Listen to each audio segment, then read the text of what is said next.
الحمد للہ وکفا وسلام علی عبادہ الذین اصطفى اما بعد اعوذ باللہ من الشیطان الرجیم بسم اللہ الرحمن الرحیم ان اول بیت وضع للناس للذی ببکہ سبحان ربک رب العزت عما یصفون وسلام علی المرسلین والحمد للہ رب العالمین اللہم صلی علی سیدنا محمد وعلی آل سیدنا محمد وبارک وسلم اللہم صلی علی سیدنا محمد وعلی آل سیدنا محمد وبارک وسلم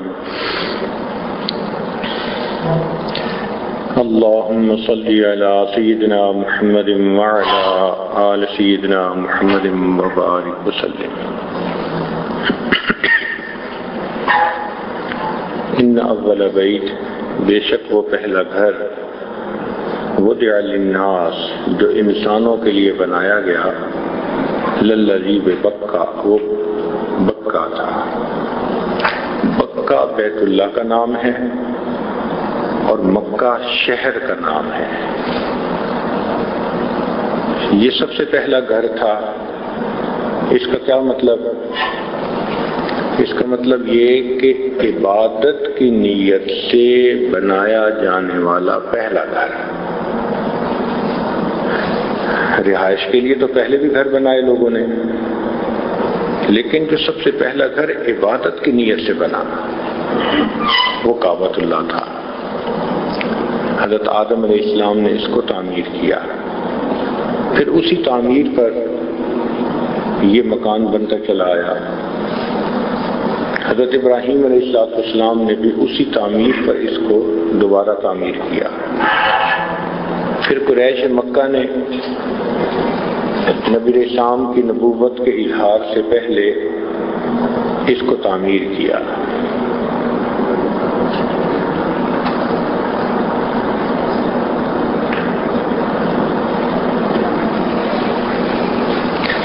تو دنیا میں عبادت کی نیت سے سب سے پہلا گھر جو بنا وہ بیت اللہ تھا۔ شروع میں اس کے اوپر غلاف نہیں ہوتا تھا۔ پہلی مرتبہ طبہ حمیری ایک بادشاہ تھا یمن کا، اس نے اس کے اوپر غلاف چڑھا دیا۔ یہ اسلام سے 900 سال پہلے کی بات ہے۔ نبی اسلام کی تشریف آوری سے 900 سال پہلے طبہ حمیری نے اس پر پہلا غلاف چڑھایا اور یہ چلتا آیا۔ قریش کے زمانے میں انہوں نے اس کے اوپر حریر کا لباس، ریشم کا غلاف چڑھایا۔ نبی علیہ السلام نے اس کے اوپر یمنی مصری چادر کا غلاف چڑھایا۔ چونکہ نبی علیہ السلام نے اس عمل کی تصدیق فرما دی، اس لیے اب یہ ایک شرعی چیز ہو گئی۔ پھر عباسی خلفاء نے اس کے اوپر سیاہ رنگ کا جو غلاف تھا اس کو پکا کر دیا۔ پہلے کبھی سیاہ رنگ کا ہوتا تھا، کبھی سبز رنگ کا بھی ہوتا تھا۔ ابھی بھی آپ اگر دیکھیں تو بیت اللہ کے باہر کی طرف جو غلاف ہے وہ سیاہ رنگ کا ہے، جو اندر کی طرف ہوگا وہ آپ کو سبز رنگ کا نظر آئے گا۔ انشاءاللہ امید ہے کہ آپ کسوۃ الکعبہ ایک جگہ ہے جہاں پر بیت اللہ کا غلاف بنتا ہے، وہاں زیارات کے دوران تشریف لے جائیں گے اور غلاف کو خود اپنی آنکھوں سے بنتا دیکھیں گے۔ یہ ریشم کے دھاگے سے بنتا ہے اور ساتھ اس پر جو لکھائی ہے وہ سونے کی تاروں سے ہوتی ہے، سونے کا دھاگا۔ اس وقت تو یہ غلاف بہت وزنی ہوتا ہے، اس کے اوپر 700 کلو گرام ریشم لگتا ہے، 700 kg ریشم، اور ٹوٹل وزن اس کا 2 ٹن کے قریب بن جاتا ہے۔ یہ 2 ٹن وزنی لباس ہر سال بیت اللہ کو پہنایا جاتا ہے۔ عام طور پر جب حاجی لوگ عرفات میں چلے جاتے ہیں اور پیچھے طواف کرنے والے بہت مختصر لوگ رہ جاتے ہیں، یہ کام اس وقت کیا جاتا ہے۔ اس لیے جب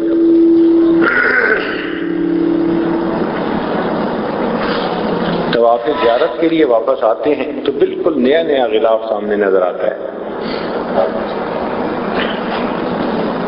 کسوہ کا مطلب ہوتا ہے لپٹی ہوئی چادر، تو اس کو کہتے ہیں کسوۃ الکعبہ، کعبہ پر لپٹی ہوئی چادر۔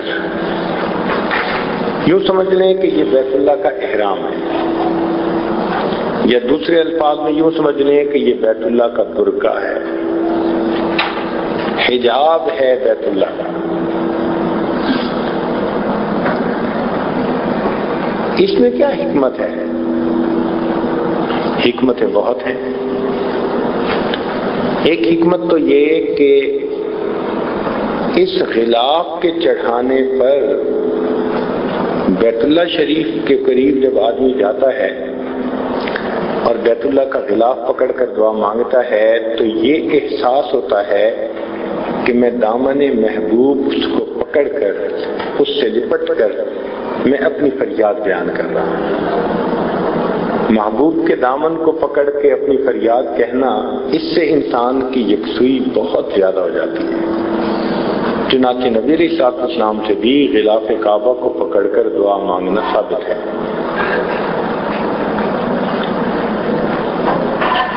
اور دوسرا یہ کہ حسن کو اللہ رب العزت نے ہمیشہ پردے میں ہی پسند فرمایا ہے۔ یہ قانون فطرت ہے کہ اللہ رب العزت نے حسن کے لیے پردے کو پسند کیا۔ مبتدی لوگوں کے لیے یہ اہم بات ہے، ورنہ ان کے دل کی بجائے ان کی آنکھ قابو میں نہیں ہوتی۔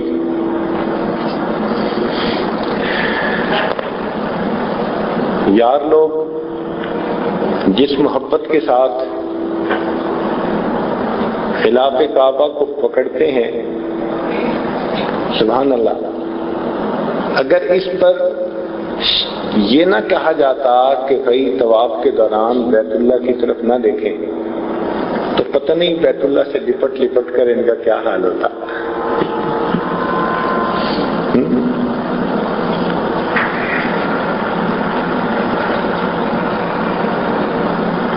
کمال جوش جنوں میں رہا میں گھر میں طواف، کمال جوش جنوں میں رہا میں گھر میں طواف، خدا کا شکر سلامت رہا حرم کا غلاف۔ یہ اللہ کا شکر ہے کہ حرم کا غلاف سلامت رہتا ہے، ورنہ تو دیوانے معلوم نہیں کیا کرتا۔ اس لیے اللہ رب العزت نے یہ ادب سکھا دیا کہ طواف کے دوران تم نے بیت اللہ کی طرف نہیں دیکھا۔ تاہم جی چاہتا ہے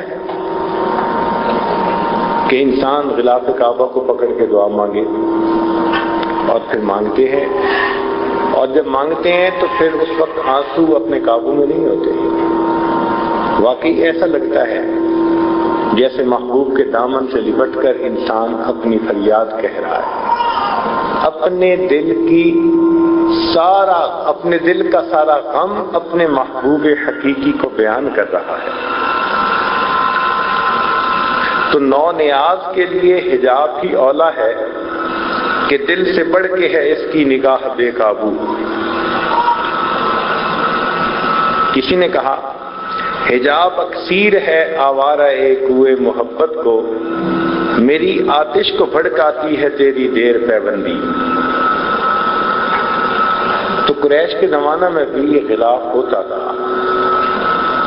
بلکہ ایک روایت میں آتا ہے کہ نبی علیہ السلام ایک مرتبہ رات کے وقت حجر اسود اور رکن یمانی کے درمیان والی سمت پر کھڑے قرآن مجید پڑھ رہے تھے۔ عمر بن خطاب نانو حرم میں آ گئے۔ ان کے دل میں خیال آیا کہ یہ شخص کیا پڑھتا ہے، چنانچہ وہ ایک طرف سے غلاف کعبہ کے اندر چلے گئے اور آہستہ آہستہ اندر اندر چلتے چلتے وہ اسی سائڈ پر پہنچ گئے جہاں نبی علیہ الصلوۃ والسلام بیت اللہ کے قریب کھڑے قرآن کی تلاوت فرما رہے تھے۔ چنانچہ نبی علیہ الصلوۃ والسلام سورت پڑھ رہے تھے جس میں قافیہ، حسابیہ، رازیہ، کتابیہ یہ الفاظ تھے۔ جب انہوں نے یہ الفاظ سنے تو وہ سوچنے لگے یہ تو کسی شاعر کا قول پڑھ رہے ہیں۔ تو جیسے ہی انہوں نے یہ سنا سوچا کہ یہ کسی شاعر کا قول پڑھ رہے ہیں، کلام پڑھ رہے ہیں، تو قرآن مجید کی آیت کی تلاوت ہوئی وما هو بقول شاعر، یہ کسی شاعر کا کلام نہیں ہے۔ تو انہوں نے دل میں سوچا کہ یہ کسی کاہن کا کلام ہوگا، تو نبی علیہ السلام نے فوراً آیت پڑھی وما بقول کاہن، کسی کاہن کا بھی کلام نہیں ہے۔ تو عمر رضی اللہ عنہ گھبرا گئے کہ ادھر میرے دل میں خیال آتا ہے اور ادھر وہی الفاظ ان کی زبان سے، تو یہ کلام تو کوئی اہم بات ہے۔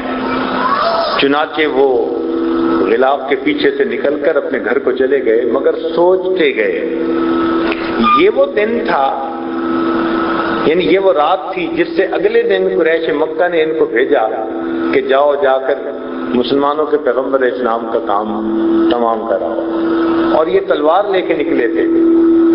جب تلوار لے کے نکلے تو حضرت سعید رضی اللہ عنہ سے ملاقات ہوئی۔ انہوں نے پوچھا کہاں کا ارادہ ہے؟ کہنے لگے میں جا رہا ہوں، قصہ ختم کر رہا ہوں، نہ رہے بانس نہ بجے بنسری۔ ان کا جاؤ اپنی بہن کا ذرا پتہ تو کرو، وہ مسلمان ہو چکی۔ تو یہ بہن کے گھر آ گئے۔ پھر انہوں نے اپنے بہنوئی کو کہا کہ تم مسلمان ہو گئے؟ انہوں نے جواب میں کہا کہ اگر اسلام حق اور سچ ہے تو سچ کو قبول کرنے میں کیا پرابلم ہے۔ یہ اپنے بہنوئی کو مارنے لگ گئے۔ بہن بچانے کے لیے آئی تو انہوں نے بہن کے بھی تھپڑ لگایا، تو بہن بھی گر پڑی، پھر کھڑی ہوئی، وہ بھی آخر عمر خطاب کی بہن تھی۔ تو بہن نے پھر وہ تاریخی جملہ کہا، اس نے کہا عمر جس ماں کا دودھ تو نے پیا ہے اسی ماں کا دودھ میں نے پیا ہے۔ جسم سے جان تو نکال سکتا ہے، ایمان جسم سے نہیں نکال سکتا۔ یہ الفاظ تھے کہ جو بجلی بن کر گرے۔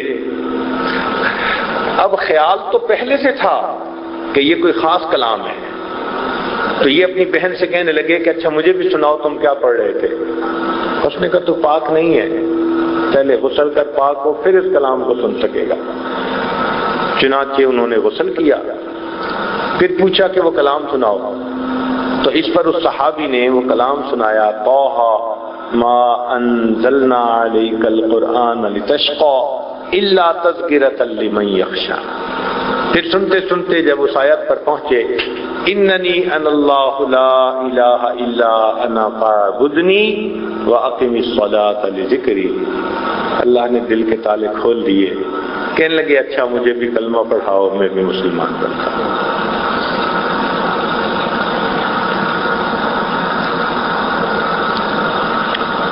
تو یہ غلاف کعبہ بہت پہلے سے ہے، اسلام سے 900 سال پہلے سے اس کی تاریخ شروع ہوتی ہے۔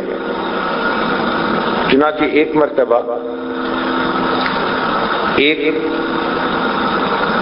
قریش مکہ کے سرداروں میں سے آدمی تھا، وہ آیا اور اس کا نام تھا عفیف، کندہ کا رہنے والا تھا۔ اس نے آ کے بیت اللہ کے قریب ایک عجیب منظر دیکھا کہ بیت اللہ کے دروازے کے قریب یعنی مقام ابراہیم پر نبی علیہ الصلوۃ والسلام کھڑے ہیں اور آپ کے پیچھے ایک نوجوان لڑکا کھڑا ہے، 16 سال اس کی عمر، اور اس کے پیچھے ایک عورت کھڑی ہے، اور نبی علیہ الصلوۃ والسلام جو کر رہے ہیں لڑکا بھی وہی کرتا ہے، عورت بھی وہی کرتی ہے۔ تو اس کو دیکھ کر بڑا تعجب ہوا، چنانچہ وہ عباس رضی اللہ تعالیٰ عنہ کو ملا اور مل کر کہنے لگا کہ مجھے لگتا ہے کہ کوئی بڑا واقعہ پیش آنے والا ہے۔ اس نے پوچھا کیوں؟ کہنے لگا میں بیت اللہ گیا تھا تو میں نے بیت اللہ کے قریب یہ ایک منظر دیکھا۔ اس نے کہا وہ جو آگے کھڑے تھے وہ محمد بن عبداللہ تھے صلی اللہ علیہ وسلم، اور ان کے جو پیچھے لڑکا تھا وہ ان کا اپنا ہی گھر کا بچہ ہے، اس کا نام علی ہے، اور جو پیچھے عورت تھی وہ ان کی بیوی، اس کا نام ختیجہ ہے۔ اصل میں جبریل علیہ السلام نے جب نماز کا حکم آ کر دیا تو نبی علیہ السلام کو نماز پڑھنا بھی سکھائی، بتائی۔ نبی علیہ السلام نے جبریل علیہ السلام سے وہاں نماز سیکھی۔ پھر آپ جب نماز پڑھنے لگے تو آپ کے پیچھے حضرت علی عنہ ہوتے تھے اور ان کے پیچھے آپ کی اہلیہ خدیجہ الکبریٰ ہوتی تھی۔ تو یہ نماز کا منظر دیکھ کر وہ قریشی سردار اتنا متاثر ہوا کہ وہ کہنے لگا کہ مجھے لگ رہا ہے کہ کوئی بڑا واقعہ پیش آنے والا ہے۔ آج بھی اگر آپ جائیں تو بیت اللہ شریف کے دروازے والی سائڈ پر، دروازے سے تھوڑا رائٹ کی طرف آپ دیکھیں تو وہاں نیچے بنیادوں پر کچھ پتھر لگے ہوئے ہیں، تو آپ کو ایک جگہ 5-6 پتھر نظر آئیں گے چھوٹے چھوٹے لگے ہوئے۔ تقریباً یہ وہ جگہ ہے جہاں پر نبی علیہ السلام نے سب سے پہلی نماز پڑھی۔ تو کوشش کریں اگر موقع مل سکے، عورتوں کے لیے تو ذرا مشکل ہوتا ہے، رات میں تو ہم نے عورتوں کو بھی وہاں نماز پڑھتے دیکھا، اگر وہاں موقع مل سکے تو وہاں 2 رکعت نفل پڑھ کر اللہ سے یہ دعا مانگیں کہ اے اللہ، آپ کے پیارے حبیب صلی اللہ علیہ وسلم نے امت کو نماز پڑھنی یہاں سکھائی، میں بھی 2 رکعت پڑھ رہا ہوں، مجھے بھی نماز صحیح طریقے سے پڑھنا آپ سکھا دیجئے۔ نماز کا جو خشوع ہے اور خضوع ہے، اے اللہ مجھے بھی عطا فرما دیجئے۔ مقام احسان والی نماز جس کے بارے میں آپ نے فرمایا ان تعبد اللہ کأنک تراہ فإن لم تکن تراہ فإنہ یراک، اللہ مجھے بھی زندگی میں ایسی نماز پڑھنے کی توفیق عطا فرما دیجیے۔ تو اسی جگہ پر جب آپ جا کر دعا مانگیں گے تو نسبت تو بڑی چیز ہے نا، نسبت سے تو عزتیں ملتی ہیں، نسبت سے تو نعمت جلدی ملتی ہے۔ نسبت کی بات چلی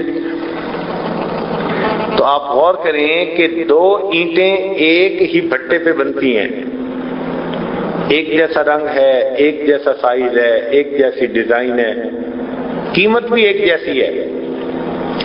ایک اینٹ کو لا کر آدمی مسجد میں لگا دیتا ہے جو بیت اللہ کہلاتی ہے، اور ایک کو بیت الخلاء میں لگا دیتا ہے، ٹوائلٹ میں لگا دیتا ہے۔ دونوں کی نسبت الگ ہو گئی، ایک نسبت ہو گئی بیت اللہ سے اور ایک نسبت ہو گئی بیت الخلاء سے۔ جو بیت اللہ سے نسبت ہوئی وہاں یہ عظمت ملی کہ اس اینٹ کے اوپر اپنی پیشانی ٹیکتا ہے، اور جو بیت الخلاء میں لگ گئی وہ صاف بھی ہو تب بھی انسان جوتے بغیر وہاں پاؤں رکھنا پسند نہیں کرتا، ادھر جوتے کے ساتھ پاؤں رکھتا ہے، ادھر پیشانی ٹیکتا ہے۔ نسبت نے دونوں اینٹوں کے عزت میں کتنا فرق ڈال دیا۔ تو یہ نسبت تو بڑی چیز ہے۔ اب ذرا غور کیجئے کہ نسبت کی برکتیں کیا ہیں۔ اللہ رب العزت نے اس امت کو حجر اسود عطا فرمایا۔ ذرا غور کرنا، اس امت پر اللہ کی بڑی بڑی نعمتیں، چنانچہ ذرا توجہ فرمائیے کہ بنی اسرائیل کو اللہ نے کیا نعمتیں دیں اور امت محمدیہ صلی اللہ علیہ وسلم کو اللہ نے کیا نعمتیں دیں۔ بنی اسرائیل میں سیدنا موسیٰ علیہ السلام فرماتے ہیں ان معی ربی، میرا رب میرے ساتھ ہے، حالانکہ پوری قوم ساتھ ہے، مگر وہ فرماتے ہیں ان معی ربی، میرا رب میرے ساتھ ہے۔ اور اس امت کو دیکھیں اللہ رب العزت نے کیا مقام دیا کہ صدیق اکبر عنہ نبی علیہ السلام کے ساتھ ہیں غار ثور میں، تو نبی علیہ السلام فرماتے ہیں ان اللہ معنا، اللہ ہمارے ساتھ ہے۔ وہاں کیا فرمایا کہ میرے ساتھ ہے، امت کا تذکرہ نہیں۔ اور یہاں پر نبی علیہ السلام کیا فرماتے ہیں؟ ان اللہ معنا، اللہ ہمارے ساتھ ہے۔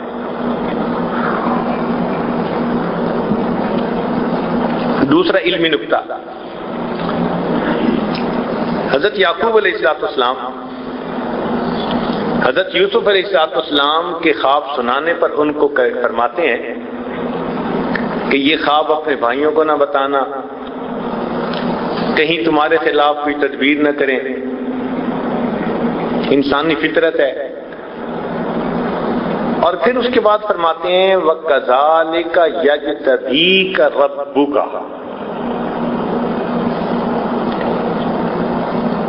اور ایسے تیرا رب تجھے اپنے لیے خاص کر لے گا،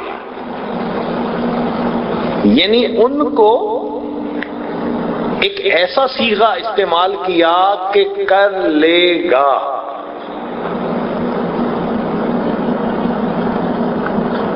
اور اس امت کے لیے اللہ تعالیٰ کیا فرماتے ہیں؟ فرماتے ہیں هُوَ اجْتَبَاكُمْ، وہ جس نے تمہیں اپنے لیے خاص کر لیا۔ ادھر مستقبل کا صیغہ اور ادھر ماضی کا صیغہ۔ سبحان اللہ، جو علم کے ساتھ ذوق رکھنے والے ہیں وہ اس فرق کو محسوس کریں گے کہ اللہ رب العزت کے اس امت پر کتنا احسان کہ وہاں ایک نبی کے بارے میں ایک نبی فرما رہے ہیں کذالک یجتبیک ربک، اللہ اکبر۔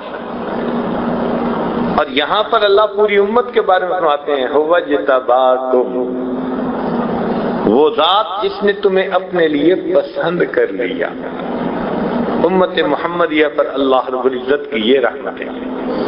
چنانچہ اور اس طرح کے کئی نکات ہیں، لیکن to cut the story short, اصل مقصد کی طرف آئیں کہ بنی اسرائیل پر اللہ تعالیٰ نے آسمان سے مائدہ نازل کیا، کھانا۔ امت نے کہا اور عیسیٰ علیہ السلام نے دعا مانگی، ربنا انزل علینا مائدۃ من السماء، ہمارے لیے آسمان سے مائدہ اتار دیجیے۔ یہ جو مائدہ کا لفظ ہے نا، یہ کھانے کے لیے استعمال ہوتا ہے، اور ہمارے پنجابی زبان میں بھی یہی لفظ استعمال ہوتا ہے، ہم اسے میدا کہتے ہیں۔ وہ جو آٹا ہوتا ہے نا، آٹے میں سے ریفائنڈ آٹا نکال لو تو اس کو کہتے ہیں میدا، وہ بھی کھانے کی چیز ہے۔ بنیادی طور پہ یہ قرآنی لفظ ہے جو ہماری زبان کے اندر آ گیا۔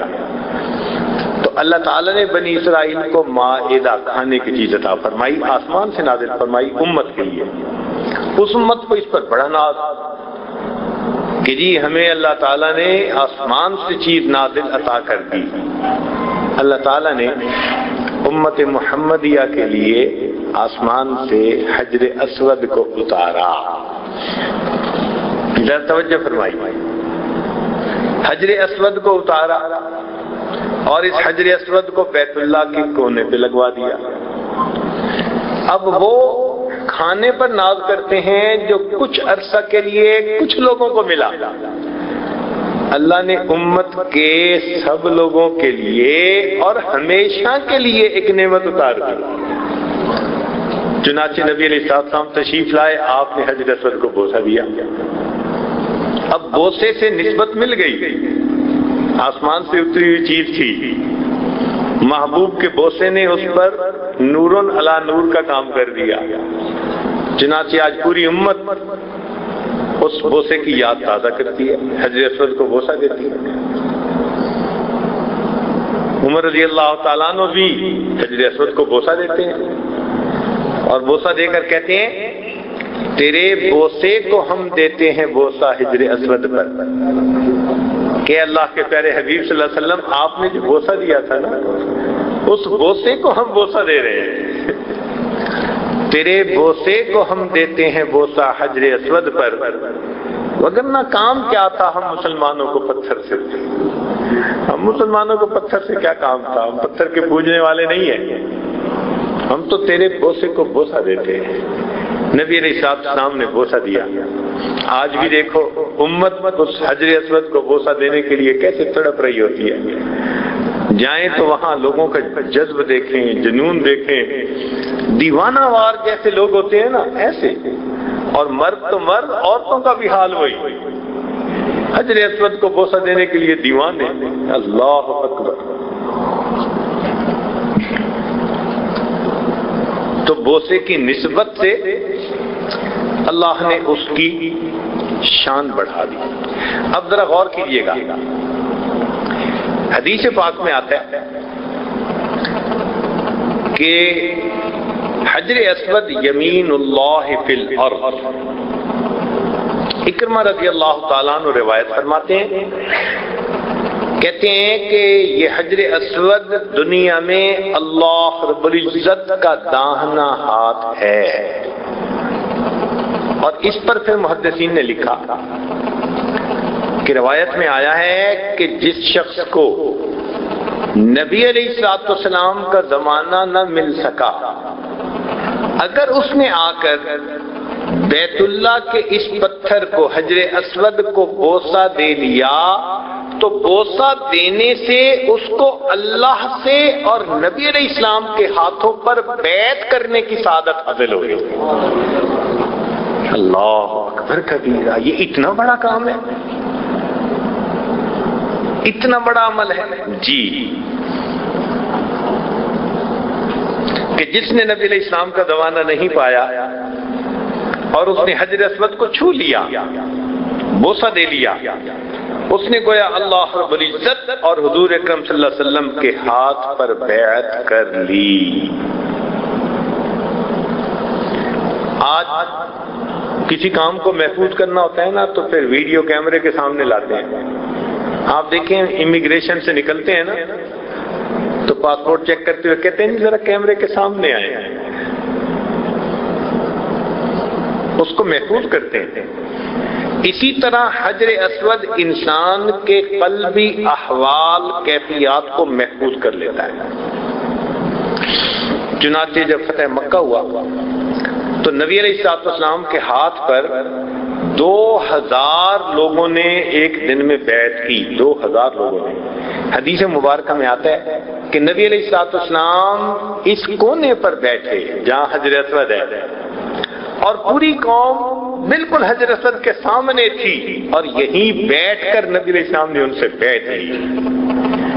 تو اگر ان لوگوں نے اسی جگہ بیٹھ کر نبی علیہ السلام سے بیعت لی تو ایسا بھی تو ہو سکتا ہے نا کہ ہم بھی حجر اسود والی لائن کے اوپر 2 رکعت نفل پڑھ کے اللہ سے توبہ کی دعا مانگیں، اے میرے اللہ، تیرے محبوب کے ہاتھوں پر ایک وقت قریش نے آ کر توبہ کی تھی، میں اس امت کا ایک گنہگار بندہ آج ایسے وقت میں پہنچا کہ تیرے محبوب دنیا میں نہیں، میں اسی جگہ آ کر بیٹھا ہوں، اسی ویڈیو کیمرے کے سامنے جس کو حجر اسود آپ کہتے ہیں، جو آپ کی رحمت کا دایاں ہاتھ ہے۔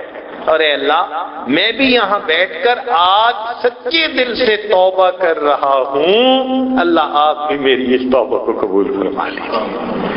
یقیناً اللہ کی طرف سے رحمت ہوگی اور اللہ رب العزت توبہ کو قبول فرمائے گا۔ یہ جو عمرے کے زائد دن ہے نا، یہ انہی کاموں کے لیے ہیں۔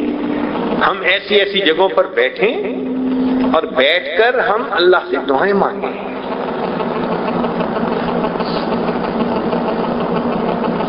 جو ڈھونڈنے والے ہوتے ہیں پتہ نہیں ان کی نگاہ کہاں پہنچتی ہے۔ چنانچہ دارالعلوم دیوبند کے دوسرے محتمم گزرے ہیں، ان کا نام تھا رفیع الدین، بڑے صاحب حال بزرگ تھے، بہت ہی صاحب حال بزرگ تھے، صاحب کشف و کرامت بزرگ تھے۔ حرم تشریف لے آئے، یہاں قیام کیا۔ اب ذرا سوچئے کہ ان کی سوچ کہاں پہنچی۔ ایک دن بیٹھے بیٹھے خیال آیا کہ نبی علیہ السلام نے بیت اللہ کی کنجیاں بنو شیبہ کو عطا کر دی۔ یہ ایک قبیلہ ہے جن کے پاس پہلے سے یہ کنجیاں تھیں، نبی علیہ السلام نے ان کو فتح مکہ کے بعد کنجیاں دے دیں اور فرما دیا کہ یہ قیامت تک تمہارے ہی قبیلے میں رہیں گی، یہ بھی تصدیق فرما دی۔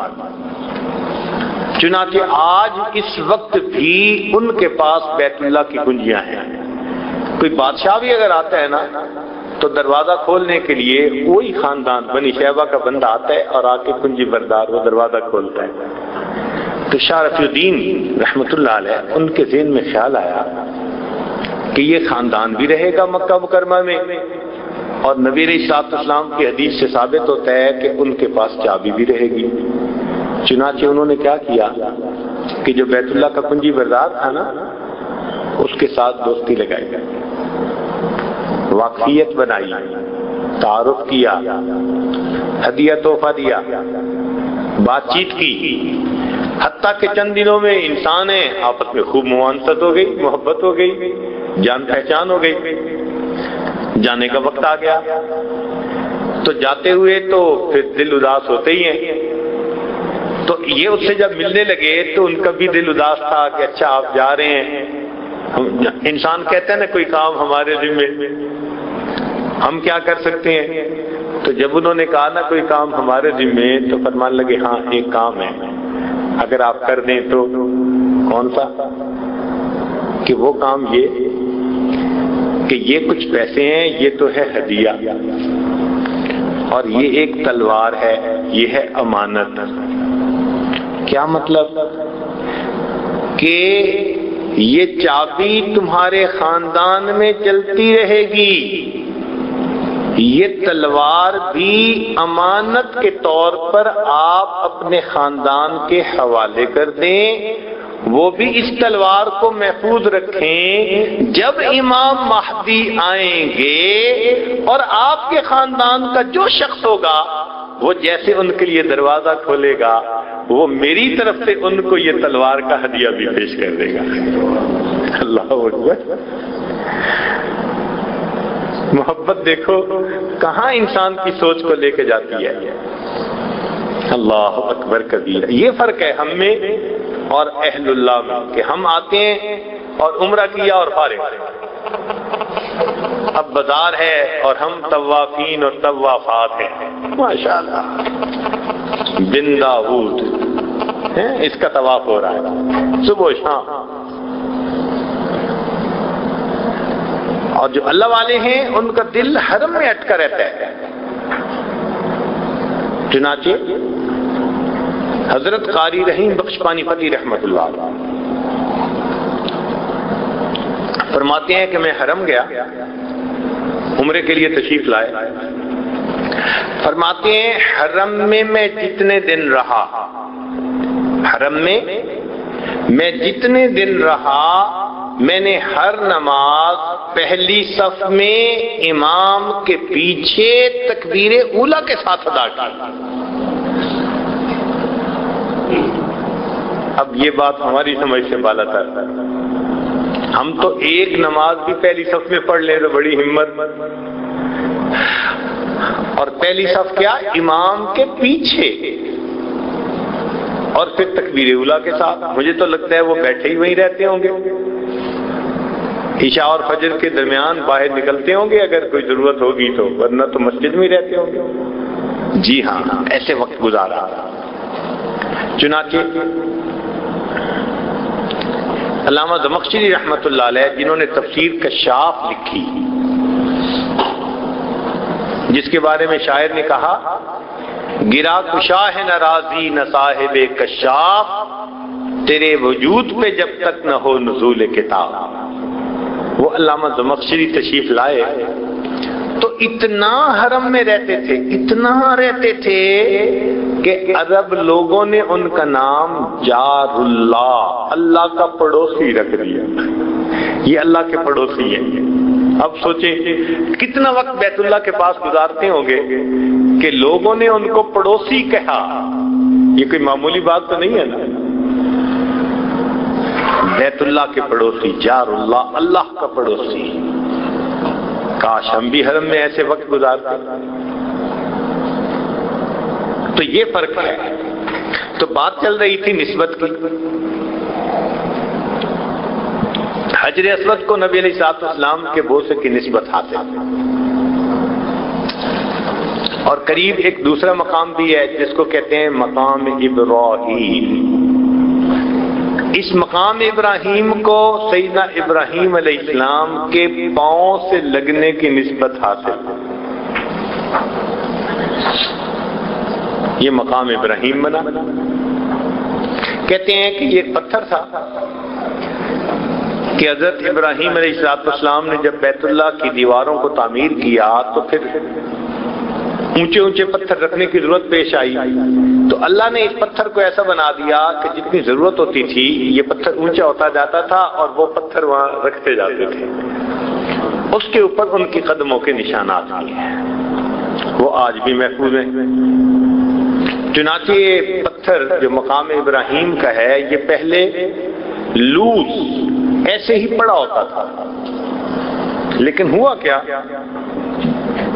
کہ عمر فاروق رضی اللہ عنہ کے زمانے میں 17 ہجری میں بارشوں کا بہت سیلاب آیا اور اس سیلاب میں یہ پتھر بھی اپنی جگہ سے ہل کر کہیں اور چلا گیا. اب عمر فاروق رضی اللہ عنہ کو پریشانی ہوئی کہ ایک تو اس پتھر کو ڈھونڈیں اور دوسرا اس کو ایگزیکٹ اس جگہ پر رکھیں جہاں نبی علیہ السلام کے زمانے میں تھا. بڑی پریشانی، بڑی حیرانی. اب سوچیں یہ کتنی فراست رکھنے والے صاحب ہیں. چنانچہ تلاش کیا، اللہ نے مہربانی کر دی کہ اجیاد کے طرف سے یہ مقام ابراہیم والا پتھر مل گیا. تو جب مل گیا تو پھر انہوں نے کہا کہ اب کون ہے جو مجھے یہ بتائے کہ اس کی ایگزیکٹ جگہ کون سی تھی. اندازہ تو سب کو معلوم تھا، ایگزیکٹ جگہ. چنانچہ اس وقت بنو اسحم کے ایک آدمی تھے مطلب بن وداع، وہ آئے اور عمر فاروق رضی اللہ عنہ کے سامنے کہنے لگے کہ امیر المومنین، ایک مرتبہ میرے ذہن میں یہ خیال آیا تھا کہ یہ پتھر ایسے ہی رکھا ہوا ہے، یہ کسی وجہ سے آگے پیچھے بھی ہو سکتا ہے، تو کیسے نشاندہی ہوگی کہ یہ اپنی جگہ کیسے ہوگا. تو میں نے اس وقت اس کی باب کعبہ اور بیت اللہ کے جو کونے ہیں، رکن ارکان ہیں، ان سے پیمائش کر کے رکھ لی تھی. وہ پیمائش میرے پاس محفوظ ہے. چنانچہ عمر رضی اللہ عنہ نے ان کو بلایا اور انہوں نے آ کر بتایا اور سب صحابہ نے اس کی تصدیق کی کہ واقعی یہی اس کی اصل جگہ تھی. اس سے پتہ چلتا ہے کہ جن صحابہ نے پتھروں کی پیمائش کر کے ان کو بھی محفوظ رکھا، انہوں نے اپنے محبوب کے اقوال اور اعمال کو کیسے محفوظ کیا ہوگا. یہ قریب کے زمانے میں 1930 اور اس کے قریب کا زمانہ، اس وقت بھی یہ پتھر ایسے ہی رکھا ہوا ہوتا تھا. بلکہ ہمارے حضرت رحمت اللہ علیہ کے زمانے میں جب وہ حج پہ تشریف لاتے تھے تو اس پر بھی یہ پتھر تھا اور اسی طرح فری اپنی جگہ پر رکھا ہوا ہوتا تھا. اس کو فکس نہیں کیا گیا تھا، بلکہ کہتے ہیں کہ نبی علیہ السلام نے حجۃ الوداع سے واپس تشریف لائے طواف زیارت کے لیے، تو طواف کرنے کے بعد اللہ کے پیارے حبیب صلی اللہ علیہ وسلم نے کنویں میں سے پانی نکالا. زمزم کا کنواں، بئر زمزم، اس میں سے پانی نکالا، ڈول نکالا اور ڈول میں سے پانی نوش فرمایا. اور پانی نوش فرمانے کے بعد ڈول میں جو پانی بچا، اللہ کے محبوب صلی اللہ علیہ وسلم نے وہ بچا ہوا پانی اس کنویں میں واپس ڈال دیا. اور واپس ڈالنے کا جو ہے نا وہ راز یہ تھا کہ میرے بعد میری امت کے جتنے لوگ اس زمزم کو پئیں گے انہیں میرا بچا ہوا پانی پینے کی سعادت حاصل ہو جائے گی. اللہ اکبر کبیرہ. دیکھیے محبت کیا عجیب چیز ہوتی ہے. چنانچہ ہمارے اکابر آتے تھے اور ڈول نکال کے اس کو پانی کو پیتے تھے. تو فرمانے لگے، ہمارے حضرت نے یہ بات بتائی کہ میں نے دیکھا حضرت مولانا احمد علی لاہوری رحمت اللہ علیہ فرماتے ہیں کہ وہ بھی آئے ہوئے تھے تو میں نے دیکھا ان پر محبت کا ایسا غلبہ تھا، وہ گئے اور مقام ابراہیم سے یہ جو پتھر تھا یہ اٹھا کر لائے اور ڈول سے زمزم نکالا اور زمزم کو ان پاؤں کے نشان میں ڈال کر وہاں سے نوش فرمایا، جیسے پیالے سے پانی پیتے ہیں نا۔ حضرت مولانا احمد علی لاہوری رحمۃ اللہ علیہ نے محبت کی بنا پر غلبہ محبت میں ڈول سے پانی ان پاؤں کے نشانات میں ڈالا اور پاؤں کے نشانات سے پھر پانی اپنے لب سے نوش فرمایا۔ اللہ تاہم حکومت وقت نے جب دیکھا کہ بھئی یہ تو غیر محفوظ ہے پھر، تو انہوں نے اس کو ایک جگہ کے اوپر فکس کر دیا۔ آج ایک مینارہ چھوٹا سا بنا ہوا ہے جس کے اندر شیشے کے اندر یہ پتھر رکھا ہوا ہے، تو یہ مقام ابراہیم اپنی جگہ کے اوپر محفوظ۔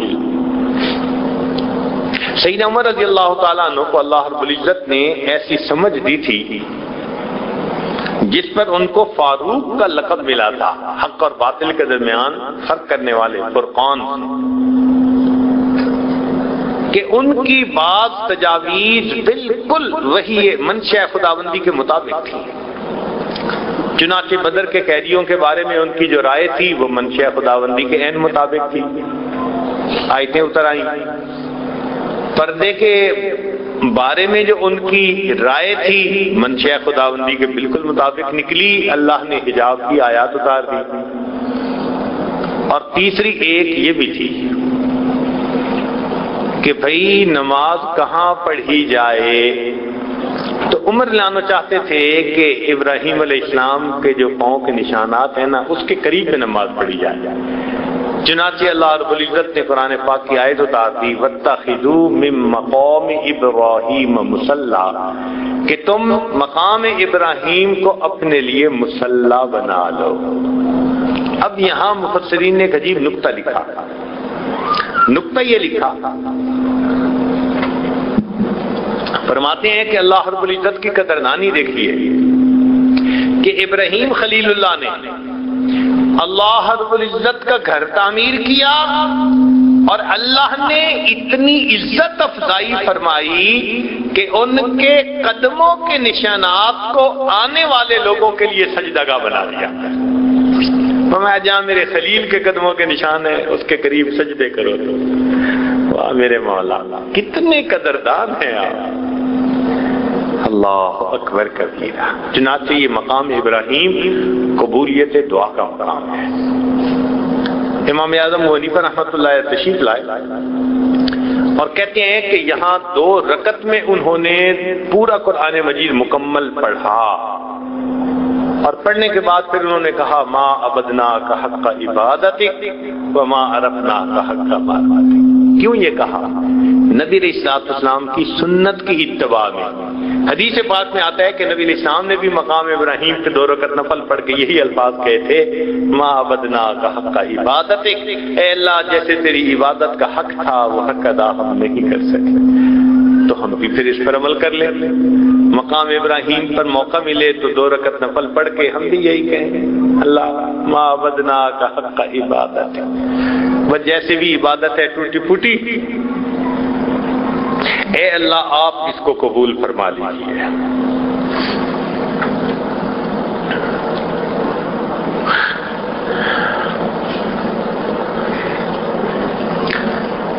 تو آج ہم نے بیت اللہ کے غلاف کے بارے میں، پھر حجر اسود کے بارے میں، اور پھر مقام ابراہیم کے بارے میں آج ہم نے کچھ بات کی۔ ایک آخری بات جو بہت اہم ہے کہ آپ اگر بیت اللہ کو دیکھیں تو اس کے اندر کچھ نہیں ہے، ہوتا ہے نا بھئی اندر کوئی خزانہ چھپا ہوگا، کوئی چیزیں رکھی ہوں گی، کوئی انمول چیزیں، کچھ بھی نہیں ہے اندر، بس ستون ہے اور ستون کے اوپر چھت ہے۔ اللہ اللہ خیر سے ایک کونے میں چھت پہ جانے کا راستہ ہے، سیڑھی ہے، خالی ہے اندر سے۔ اب اس میں کیا راز ہے ذرا سوچیں. امت کو یہاں ایک راز بتایا جا رہا ہے. ہو سکتا ہے ہماری نظر نہ پہنچے لیکن اللہ والوں کی نظر پہنچتی ہے.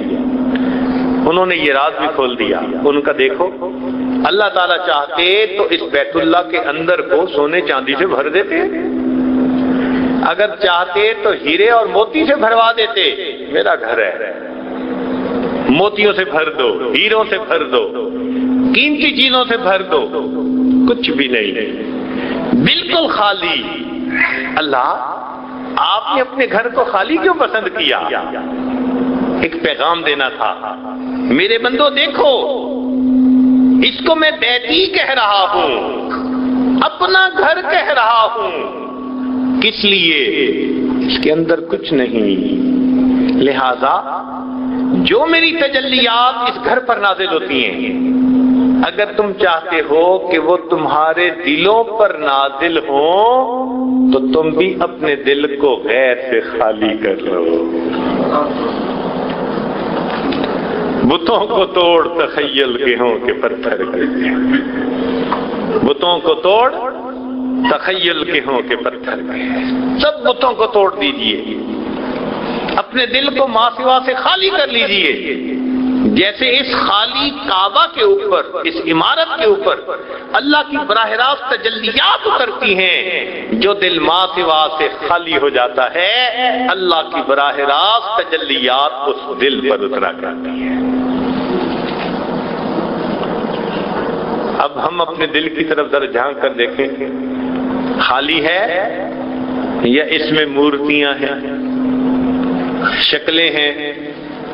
ما هذه التماثيل التي انتم لها عاكفون. انسان کی تصویر پڑی ہوئی ہے, یہ بت ہیں سارے کے سارے. جب تک یہ بت اندر رہیں گے وہ تجلیات نازل نہیں ہو سکتی. اس لیے آج اس مجلس میں ہم دلوں میں یہ عہد کریں کہ اے اللہ, ہم نے مخلوق کی نفسانی, شیطانی, شہوانی محبتوں کو ترک کر دیا, اور اے اللہ اپنے دل کو ہر خیر سے خالی کر لیا. یہ دل فقط آپ کے لیے. اب آپ ایک رحمت کی نظر اس پر ڈال دیجئے. جب ہم یہ نیت کر لیں گے تو پھر اللہ رب العزت کی خاص رحمت کی نظر اس دل پر پڑے گی. یہی کہنے کی بات ہے, ترکت اللات والعزى جميعا, ترکت اللات والعزى جميعا كذلك يفعل الرجل البصير. اللہ سب لات اور منات چھوڑ دیے اور بصیرت رکھنے والا شخص ایسا ہی کیا کرتا ہے. آج ہم بھی اس محفل میں ہر لات اور منات کو توڑ ڈالیں. ہمارے دلوں میں لات ہے, منات ہے, حبل ہے, بہت سارے بت ہیں. ان کو توڑیں, ان کو چھوڑیں, اور آج اپنے اللہ سے یہ عہد کریں کہ میرے مولا بیت اللہ خالی ہے, جیسے آپ کی تجلیات کے شرف نے اس کو لبریز کر دیا, ہم اپنے دل کو غیر سے خالی کرتے ہیں. ہمارے دل کو اپنی تجلیات سے لبریز فرما دیجیے. وآخر دعوانا ان الحمد للہ رب العالمین. دعا سے پہلے تھوڑی دیر کے لیے مراقبہ کر لیجیے, آنکھوں کو بند کر لیجیے, سر کو جھکا لیجیے.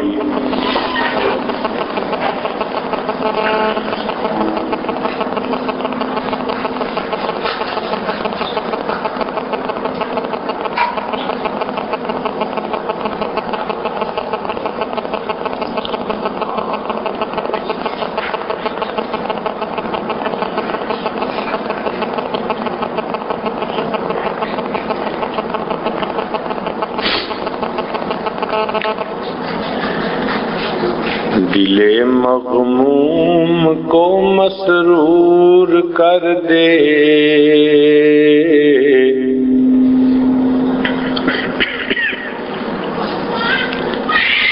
دل بے نور کو پر نور کر دے. فروزاں دل میں شمع طور کر دے، یہ گوشہ نور سے معمور کر دے۔ ہے میری گھات میں خود نفس میرا، خدایا اس کو بے مقدور کر دے۔ میرا ظاہر سنور جائے الہی، میرے باطن کی ظلمت دور کر دے۔ میں وحدت پلا مخمور کر دے، میں وحدت پلا مخمور کر دے، محبت کے نشے میں چور کر دے۔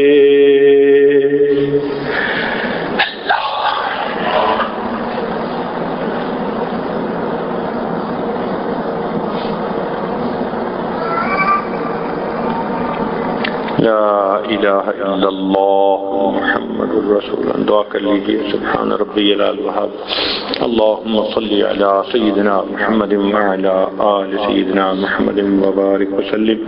اے مالک، ہم آپ کے عاجز مسکین بندے ہیں، ہمارے گناہوں کو معاف فرما، خطاؤں سے درگزر فرما، عیبوں کی پردہ پوشی فرما۔ اللہ ہماری نگاہوں کو پاک فرما، دلوں کو صاف فرما، سینوں کو اپنی محبت سے لبریز فرما، اپنے عشق کی آتش ہمارے سینوں میں پیدا فرما، ہمارے انگ انگ سے اپنے ذکر کو جاری فرما، روئے روئے سے اپنے ذکر کو جاری فرما، ہڈی ہڈی پوٹی پوٹی میں اپنی محبت پیدا فرما۔